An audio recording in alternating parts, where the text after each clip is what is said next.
गुफ्तगू चैनल में आपका स्वागत है। आज जिस कहानी को सुनाने जा रहा हूं, उस कहानी का नाम है पछतावा। लेखक मुंशी प्रेमचंद। वाचन मोहम्मद कुलरेज नूर।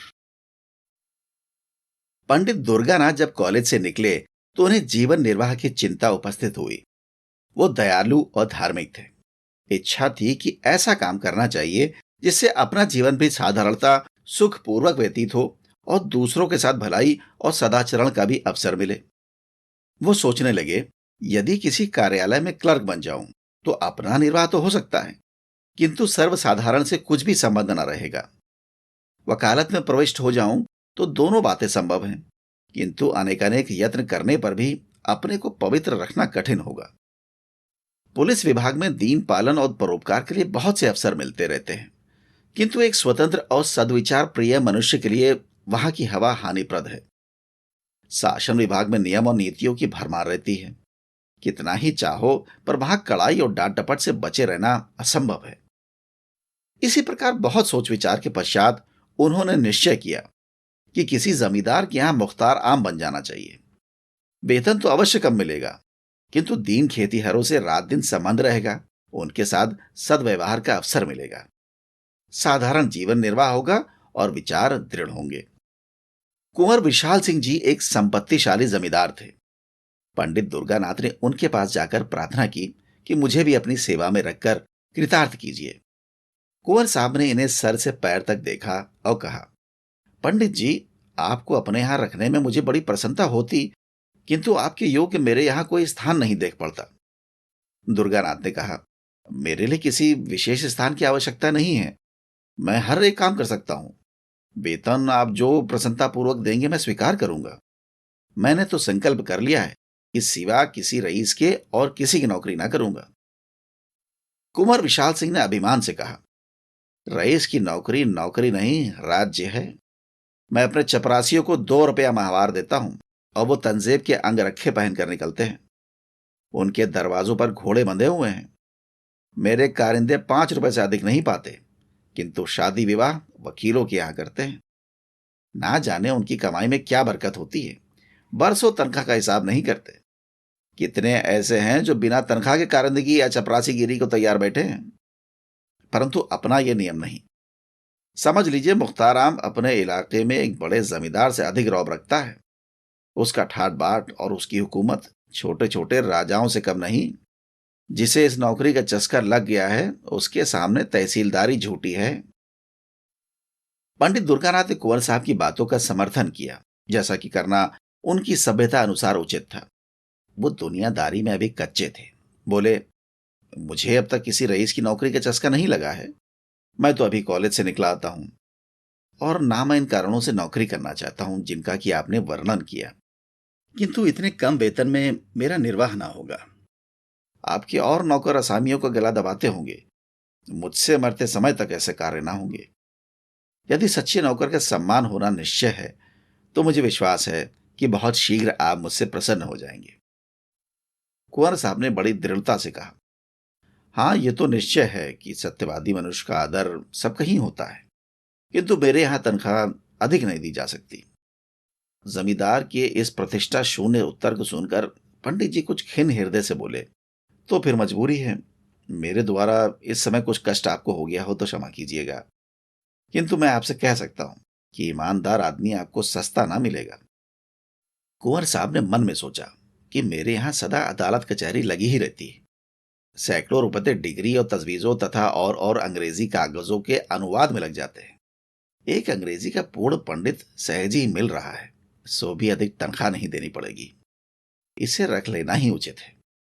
लेकिन पंडित जी की बात का उत्तर देना आवश्यक था, अतः कहा, महाशय, सत्यवादी मनुष्य को कितना ही कम वेतन दिया जाए वो सत्य को ना छोड़ेगा, और ना अधिक वेतन पाने से बेईमान सच्चा बन सकता है। सच्चाई का रुपए से कोई संबंध नहीं। मैंने ईमानदार कुली देखे हैं और बेईमान बड़े बड़े धनाढ़ पुरुष। परंतु अच्छा, आप एक सज्जन पुरुष हैं, आप मेरे यहां प्रसन्नता पूर्वक रहिए। मैं आपको एक इलाके का अधिकारी बना दूंगा और आपका काम देखकर तरक्की भी कर दूंगा। दुर्गानाथ जी ने 20 रुपए मासिक पर रहना स्वीकार कर लिया। यहां से कोई 2.5 मील पर कई गांवों का एक इलाका चांदपार के नाम से विख्यात था। पंडित जी इसी इलाके के कारिंदे नियत हुए। पंडित दुर्गानाथ ने चांद पार के इलाके में पहुंचकर अपने निवास स्थान को देखा तो उन्होंने कुंवर साहब के कथन को बिल्कुल सत्य पाया। यथार्थ में रियासत की नौकरी सुख संपत्ति का घर है। रहने के लिए सुंदर बंगला है जिसमें बहुमूल्य बिछौना बिछा हुआ था। सैकड़ों बीघे की सीर, कई नौकर चाकर, कितने ही चपरासी, सवारी के लिए एक सुंदर टांगन, सुख और ठाट बाट के सारे सामान उपस्थित। किंतु इस प्रकार की सजावट और विलास की सामग्री देखकर उन्हें इतनी प्रसन्नता न हुई, क्योंकि इसी सजे हुए बंगले के चारों ओर किसानों के झोपड़े थे। फूस के घरों में मिट्टी के बर्तनों के सिवा और सामान ही क्या था। वहां के लोगों में यह बंगला कोट के नाम से विख्यात था। लड़के उसे भय की दृष्टि से देखते, उसके चबूतरे पर पैर रखने का उन्हें साहस न पड़ता। इस दीनता के बीच में इतना बड़ा ऐश्वर्य युक्त दृश्य उनके लिए अत्यंत हृदय विदारक था।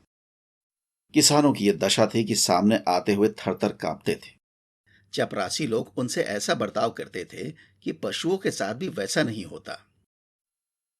पहले ही दिन कई 100 किसानों ने पंडित जी को अनेक प्रकार के पदार्थ भेंट के रूप में उपस्थित किए, किंतु जब वो सब लौटा दिए गए तो उन्हें बहुत आश्चर्य हुआ।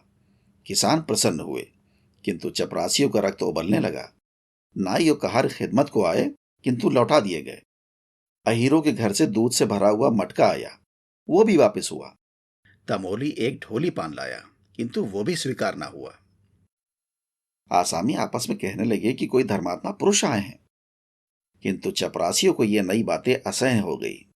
उन्होंने कहा, हुजूर, अगर आपको ये चीजें पसंद ना हो तो ना लें, मगर रस्म तो ना मिटाएं। अगर कोई दूसरा आदमी यहाँ आएगा तो उसे नए सिरे से ये रस्म बांधने में कितनी दिक्कत होगी। ये सब सुनकर पंडित जी ने केवल यही उत्तर दिया, जिसके सिर पर पड़ेगी वो भुगत लेगा, मुझे इसकी चिंता करने की क्या आवश्यकता। एक चपरासी ने साहस बांधकर कहा, इन असामियों को आप जितना गरीब समझते हैं उतने गरीब ये नहीं हैं। इनका ढंग ही ऐसा है, भेष बनाए रहते हैं। देखने में ऐसे सीधे साधे मानो बेसिंग की गाय हैं, लेकिन सच मानिए इनमें एक एक आदमी हाई कोर्ट का वकील है। चपरासियों के इस वाद विवाद का प्रभाव पंडित जी पर कुछ ना हुआ। उन्होंने प्रत्येक गृहस्थ से दयालुता और भाईचारे का आचरण करना आरंभ किया। सवेरे से 8 बजे तक वो गरीबों को बिना दाम औषधियां देते, फिर हिसाब किताब का काम देखते। उनके सदाचरण ने असामियों को मोह लिया। माल गुजारी का रुपया, जिसके लिए प्रतिवर्ष कुर्की तथा नीलामी की आवश्यकता होती थी, इस वर्ष एक इशारे पर वसूल हो गया। किसानों ने अपने भाग सराहे और वो मनाने लगे कि हमारी सरकार की दिनों दिन बढ़ती हो। कुंवर विशाल सिंह अपनी प्रजा के पालन पोषण पर बहुत ध्यान रखते थे। वो बीज के लिए अनाज देते और मजूरी और बैलों के लिए रुपए। फसल कटने पर एक का 1.5 वसूल कर लेते। चांद पार के कितने ही असामी उनके ऋणी थे। चैत का महीना था। फसल कट कट कर खलियानों में आ रही थी। खलियान में से कुछ अनाज घर में आने लगा था। इसी अवसर पर कुंवर साहब ने चांद पार वालों को बुलाया और कहा, हमारा अनाज और रुपया बेबाक कर दो। ये चैत का महीना है, जब तक कड़ाई ना की जाए तुम लोग डकार नहीं लेते। इस तरह काम नहीं चलेगा। बूढ़े मलूका ने कहा, सरकार, भला असामी कभी अपने मालिक से बेबाक हो सकता है। कुछ अभी ले लिया जाए, कुछ फिर दे देंगे। हमारी गर्दन तो सरकार की मुट्ठी में है। कुंवर साहब, आज कौड़ी कौड़ी चुकाकर यहां से उठने पाओगे। तुम लोग हमेशा इसी तरह हीला हवाला करते हो। मलूका विनय के साथ, हमारा पेट है, सरकार की रोटियां हैं, हमको और क्या चाहिए। जो कुछ उपज है सब सरकार की ही है। कुंवर साहब से मलूका की यह वाचालता सही नहीं गई। उन्हें इस पर क्रोध आ गया। राजा रईस ठहरे। उन्होंने बहुत कुछ खरी खोटी सुनाई और कहा, कोई है, जरा इस बुढ़े का कान तो गर्म करो, ये बहुत बड़बड़ कर बातें करता है। उन्होंने तो कदाचित धमकाने की इच्छा से कहा, किंतु चपरासी कादिर खान ने लपक कर बूढ़े की गर्दन पकड़ी और ऐसा धक्का दिया कि बेचारा जमीन पर जा गिरा। मलूका के 2 जवान बेटे वहां चुपचाप खड़े थे।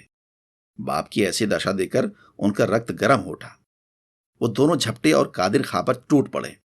धमाधम शब्द सुनाई पड़ने लगा। खां साहब का पानी उतर गया, साफा अलग जा गिरा। अचकन के टुकड़े टुकड़े हो गए, किंतु जबान चलती रही। मलूका ने देखा बात बिगड़ गई। वो उठा और कादिर खां को छुड़ाकर अपने लड़कों को गालियां देने लगा। जब लड़कों ने उसी को डांटा तब वो दौड़कर कुंवर साहब के चरणों पर गिर पड़ा। पर बात यथार्थ में बिगड़ गई थी। बूढ़े के इस विनीत भाव का कुछ प्रभाव ना पड़ा। कुंवर साहब की आंखों से मानो आग के अंगारे निकल रहे थे। वो बोले, बेईमान, आंखों के सामने से दूर हो जा, नहीं तो तेरा खून पी जाऊंगा। बूढ़े के शरीर में रक्त तो अब वैसा ना रहा था, किंतु कुछ गर्मी अवश्य थी। समझता था कि ये कुछ न्याय करेंगे, परंतु ये फटकार सुनकर बोला, सरकार, बुढ़ापे में आपके दरवाजे पर पानी उतर गया और तिस पर भी सरकार हम ही को डांटते हैं। कुंवर साहब ने कहा, तुम्हारी इज्जत अभी क्या उतरी है, अब उतरेगी। दोनों लड़के सरोज बोले, सरकार अपना रुपया लेंगे कि किसी की इज्जत लेंगे? कुंवर ऐठकर, रुपया पीछे लेंगे, पहले देखेंगे कि तुम्हारी इज्जत कितनी है। चांदपार के किसान अपने गांव पर पहुंचकर पंडित दुर्गानाथ से अपनी राम कहानी कह रहे थे कि कुंवर साहब का दूध पहुंचा और खबर दी कि सरकार ने आपको अभी अभी बुलाया है। दुर्गानाथ ने असामियों को परितोष दिया और आप घोड़े पर सवार होकर दरबार में हाजिर हुए। कुंवर साहब की आंखें लाल थीं, मुख की आकृति भयंकर हो रही थी। कई मुख्तार और चपरासी बैठे हुए आग पर तेल डाल रहे थे। पंडित जी को देखते ही कुंवर साहब बोले, चांदपार वालों की हरकत आपने देखी? पंडित जी ने नम्र भाव से कहा, जी हां, सुनकर बहुत शोक हुआ। ये तो ऐसे सरकश ना थे। कुंवर साहब, ये सब आप ही के आगमन का फल है।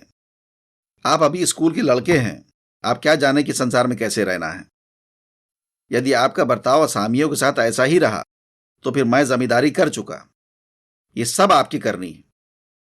मैंने इसी दरवाजे पर असामियों को बांध बांध कर उल्टे लटका दिया है और किसी ने छू तक ना की। आज उनका यह साहस मेरे ही आदमी पर हाथ चलाए। दुर्गानाथ कुछ दबते हुए, महाशय, इसमें मेरा क्या अपराध? मैंने तो जब से सुना है तब से स्वयं सोच में पड़ा हूं। कुंवर साहब, आपका अपराध नहीं तो किसका है? आप ही नहीं तो इनको सिर चढ़ाया, बेगार बंद कर दी। आप ही उनके साथ भाईचारे का बर्ताव करते हैं, उनके साथ हंसी मजाक करते हैं। ये छोटे आदमी इस बर्ताव की कदर क्या जाने। किताबी बातें स्कूलों के लिए ही हैं, दुनिया के व्यवहार का कानून दूसरा है। अच्छा, जो हुआ सो हुआ। अब मैं चाहता हूं इन बदमाशों को इस सरकशी का मजा चखाया जाए। असामियों को आपने मालगुजारी की रसीदें तो नहीं दी हैं? दुर्गानाथ कुछ डरते हुए, जी नहीं, रसीदें तैयार हैं, लेकिन आपके हस्ताक्षरों की देर है। कुंवर साहब कुछ संतुष्ट होकर, यह तो बहुत अच्छा हुआ, शगुन अच्छे हैं। अब आप इन रसीदों को चिराग अली को सुपुर्द कर दीजिए।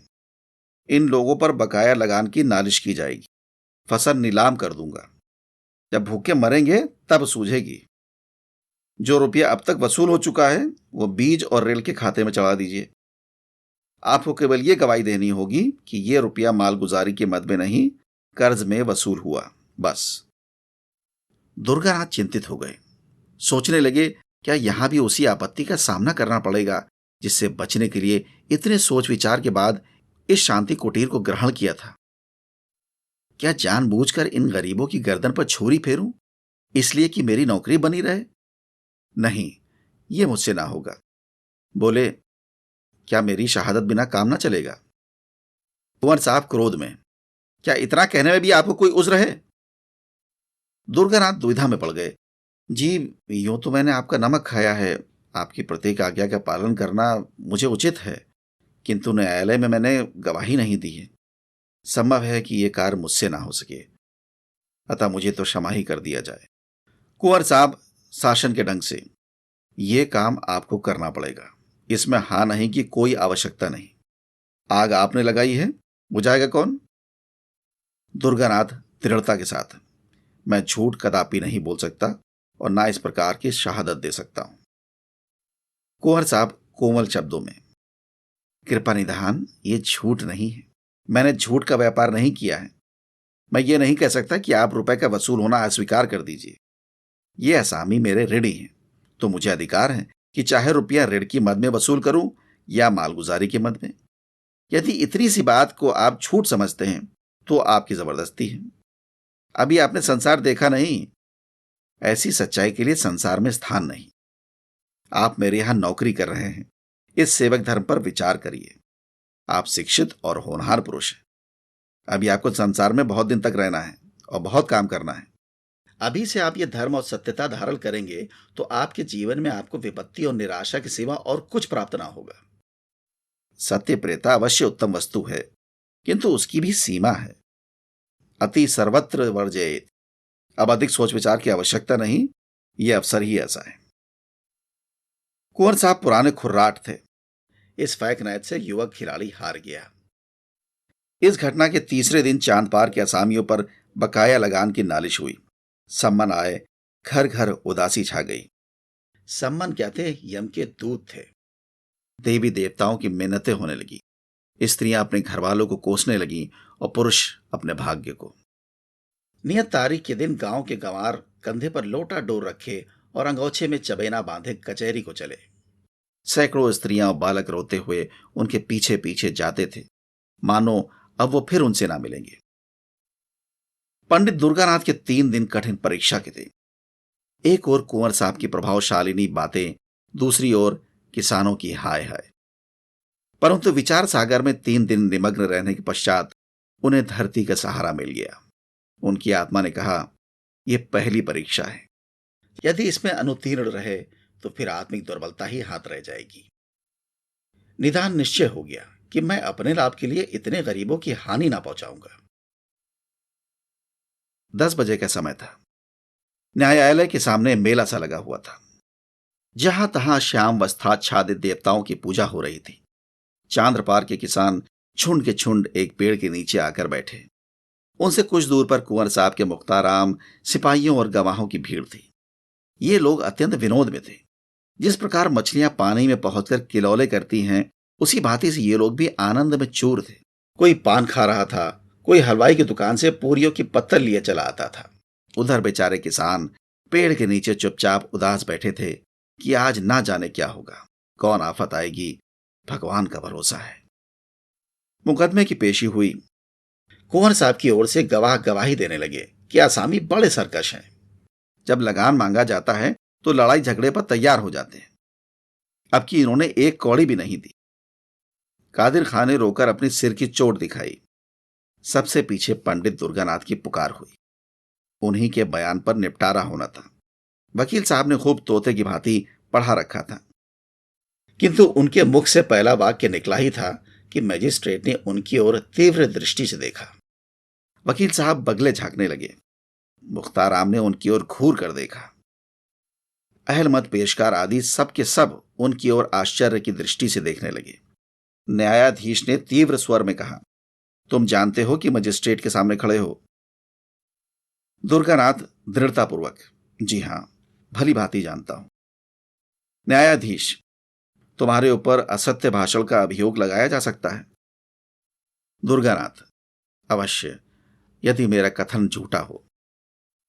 वकील ने कहा, जान पड़ता है किसानों के दूध, घी और भेंट आदि ने यह काया पलट कर दी है।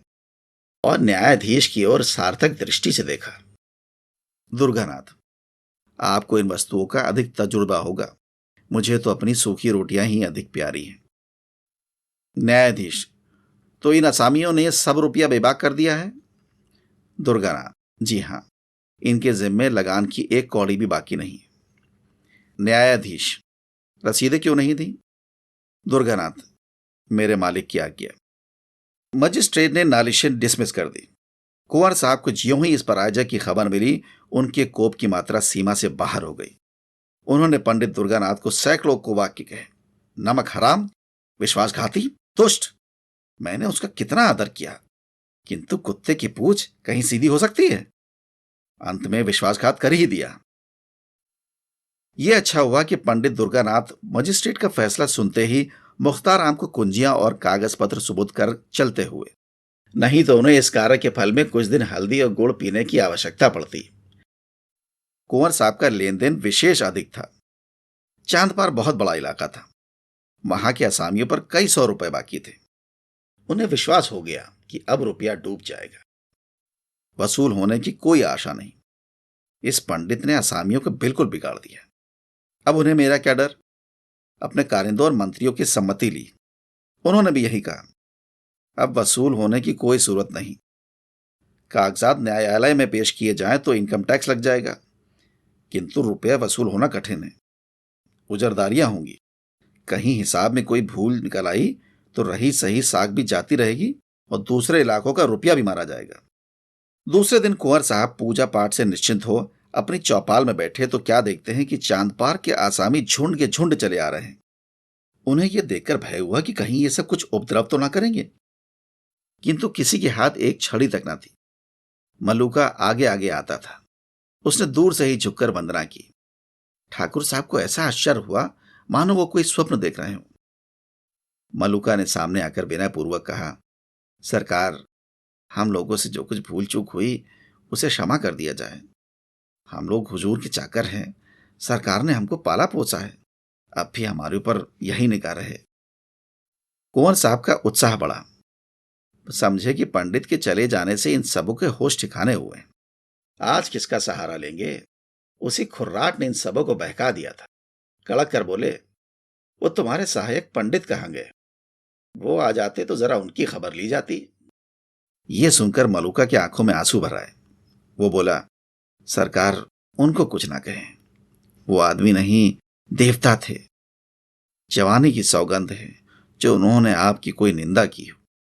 वो बेचारे तो हम लोगों को बार बार समझाते थे कि देखो, मालिक से बिगाड़ करना अच्छी बात नहीं। हमसे कभी एक लोटा पानी के रवादार नहीं हुए। चलते चलते हमसे कह गए कि मालिक का जो कुछ तुम्हारे जिम्मे निकले चुका देना।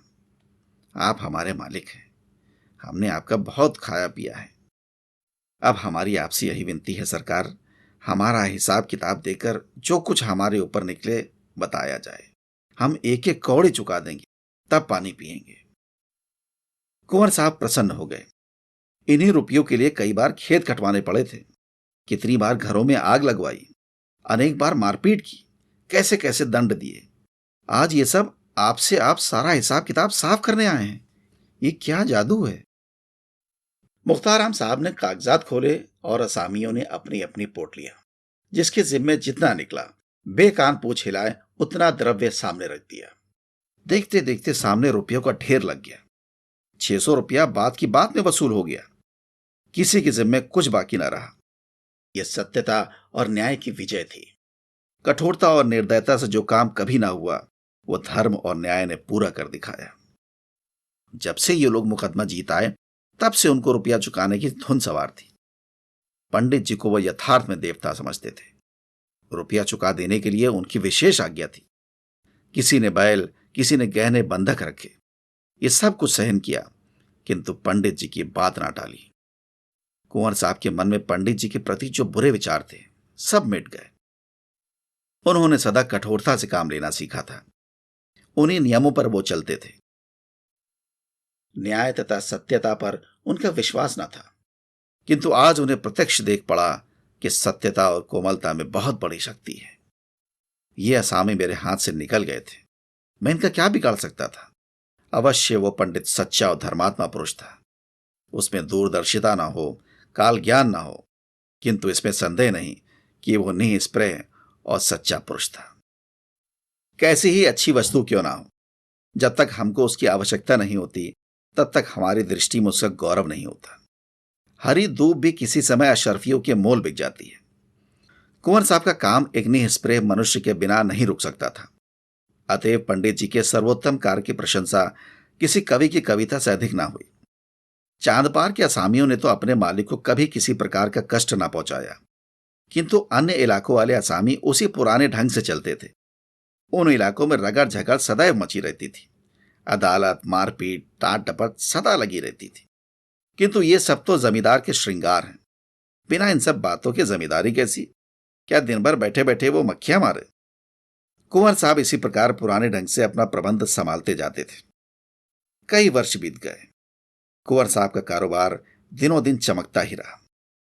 यद्यपि उन्होंने 5 लड़कियों के विवाह बड़ी धूमधाम के साथ किए, परंतु तिस भर भी उनकी बढ़ती में किसी प्रकार की कमी ना हुई। हां, शारीरिक शक्तियां अवश्य कुछ कुछ ढीली पड़ती गईं। बड़ी भारी चिंता यही थी कि इतनी बड़ी संपत्ति और ऐश्वर्य को भोगने वाला कोई उत्पन्न ना हुआ। भांजे, भतीजे और नवासे इस रियासत पर दांत लगाए हुए थे। कुंवर साहब का मन अब इन सांसारिक झगड़ों से फिरता जाता था। आखिर ये रोना धोना किसके लिए? अब उनके जीवन नियम में एक परिवर्तन हुआ। द्वार पर कभी कभी साधु संत धूनी रमाए हुए देख पड़ते, स्वयं भगवत गीता और विष्णु सहस्त्र नाम पढ़ते थे। पारलौकिक चिंता अब नित्य रहने लगी। परमात्मा की कृपा और साधु संतों के आशीर्वाद से बुढ़ापे में उनको एक लड़का पैदा हुआ। जीवन की आशाएं सफल हुईं, पर दुर्भाग्यवश पुत्र के जन्म ही से कुंवर साहब शारीरिक व्याधियों से ग्रस्त रहने लगे। सदा वैद्यों और डॉक्टरों का तांता लगा रहता था, लेकिन दवाओं का उल्टा प्रभाव पड़ता। ज्यों त्यों करके उन्होंने 2.5 वर्ष बिताए। अंत में उनकी शक्तियों ने जवाब दे दिया। उन्हें मालूम हो गया कि अब संसार से नाता टूट जाएगा। अब चिंता ने और धर दबाया। ये सारा माल असबाब, इतनी बड़ी संपत्ति किस पर छोड़ जाऊं? मन की इच्छाएं मन ही मन रह गई। लड़के का विवाह भी ना देख सका। उसकी तोतली बातें सुनने का भी सौभाग्य ना हो। हाय, अब इस कलेजे के टुकड़े को किसे सौंपूं जो इसे अपना पुत्र समझे? लड़के की मां स्त्री जाति, ना कुछ जाने ना समझे। उससे कारोबार संभालना कठिन है। मुख्तार आम गुमाश्ते कारिंदे कितने ही हैं, परंतु सब के सब स्वार्थी, विश्वासघाती। एक भी ऐसा पुरुष नहीं जिस पर मेरा विश्वास जमे। कोर्ट ऑफ वार्ड्स के सुपुर्द करूं तो वहां भी वे ही सब आपत्तियां। कोई इधर दबाएगा, कोई उधर। अनाथ बालक को कौन पूछेगा? हाय, मैंने आदमी नहीं पहचाना। मुझे हीरा मिल गया था, मैंने उसे ठीकरा समझा। कैसा सच्चा, कैसा वीर, दृढ़ प्रतिज्ञ पुरुष था। यदि वो कहीं मिल जाए तो इस अनाथ बालक के दिन फिर जाएं। उसके हृदय में करुणा है, दया है। वो अनाथ बालक पर तरस खाएगा। हाँ, क्या मुझे उसके दर्शन मिलेंगे? मैं उस देवता के चरण धोकर माथे पर चढ़ा था, आंसुओं से उसका चरण धोता। वही यदि हाथ लगाए तो ये मेरी डूबती नाव पार लगे। ठाकुर साहब की दशा दिन पर दिन बिगड़ती गई। अब अंतकाल पहुंचा। उन्हें पंडित दुर्गानाथ की रट लगी हुई थी। बच्चे का मुंह देखते कलेजे से एक आह निकल जाती। बार बार पछताते और हाथ मलते। हाय, उस देवता को कहां पाऊं जो कोई उसका दर्शन करा दे, आधी जायदाद उस पर निछावर कर दूं। प्यारे पंडित, मेरे अपराध क्षमा करो। मैं अंधा था, अज्ञानी था। अब मेरी बाह पकड़ो, मुझे डूबने से बचाओ। इस अनाथ बालक पर तरस खाओ। हितार्थी और संबंधियों का समूह सामने खड़ा था। कुंवर साहब ने उनकी ओर अधखुरी आंखों से देखा। सच्चा हितैषी कहीं देख न पड़ा। सबके चेहरे पर स्वार्थ की झलक थी। निराशा से आंखें मूंद ली। उनकी स्त्री फूट फूट कर रो रही थी। निदान उसे लज्जा त्यागनी पड़ी। वो रोती हुई पास जाकर बोली, प्राणनाथ, मुझे और इस असहाय बालक को किस पर छोड़े जाते हो? कुंवर साहब ने धीरे से कहा, पंडित दुर्गानाथ पर। वो जल्द आएंगे। उनसे कह देना कि मैंने सब कुछ उनको भेंट कर दिया। ये अंतिम वसीयत है।